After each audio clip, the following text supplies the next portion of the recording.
Welcome back to the Caregiver Minute, where every weekday family and professional caregivers gather to refine their skills, gain inspiration, and prepare to serve.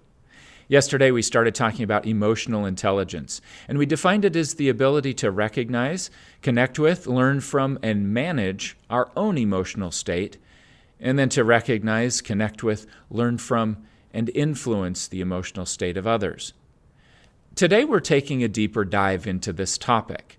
There are certain domains of emotional intelligence, certain characteristic things that we need to be managing really well if we're going to be truly emotionally intelligent. These domains were defined by researcher Daniel Goldman. The first one that he talks about is self-awareness. It's not really possible to manage our own emotional state and influence the emotional state of others if we're not aware of what it is that we're feeling. It's so easy in a stressful moment to be triggered and to have the feeling brain just take over and to be completely caught up in the emotion of the moment and unaware of what we're feeling ourselves and how that's affecting ourselves and the other person. As we become more self-aware, we're better able to self-regulate, which allows us to have a little bit more control over how we're influencing the interaction. Interactions are really a dance between two people, and the only steps that we can control are our own.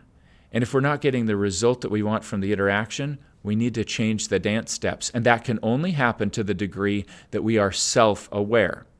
The next domain Goldman talks about is self-regulation, and this really ties in with self-awareness.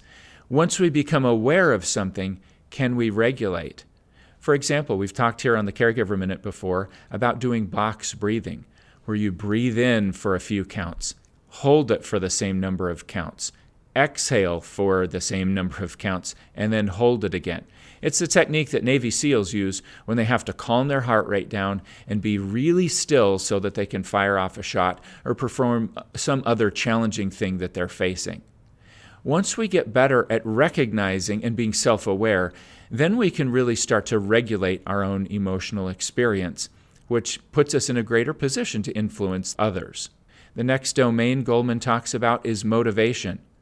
We have to have reasons to move forward, and we need to understand our own motivation and what might be motivating others. The more tuned in we are to the motivating factors in a situation, the more emotionally intelligent we can handle the situation.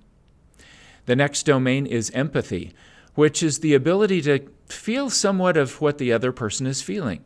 It's to recognize what they're going through and to recognize times that we've felt something similar so that we can connect with them at a deep and empathetic level as opposed to just giving lip service to that thing.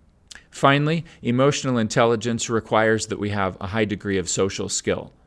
Social skill requires not only really good words to say, but it also requires that we are tuned into our nonverbal behavior, how we're standing in relation to the other person, how well we listen, which is truly the most active thing that we can be doing in an interaction.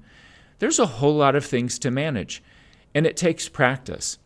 In fact, if you want to get better at any of these things, really the key thing to do is to get out there and work on it, and to be consciously aware that you're trying to get better in these kinds of areas.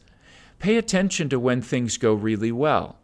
Pay attention to when you feel truly connected with another person and it just feels like you're in sync. When you step back from and reflect on an interaction like that, it becomes easier to see what's going on and to ask yourself, why did that make such a difference and how can I leverage that again in the future? So today I invite you to consider these different domains of emotional intelligence and how well you're performing in each of those different areas. And pick one thing that you feel like you could do just a little bit better at and work on that today. Make a conscious effort to be just a little bit better and then pay attention to your results and measure and readjust from there. I hope that makes a difference for you and the people you serve, and I look forward to seeing you again tomorrow for another episode of the Caregiver Minute.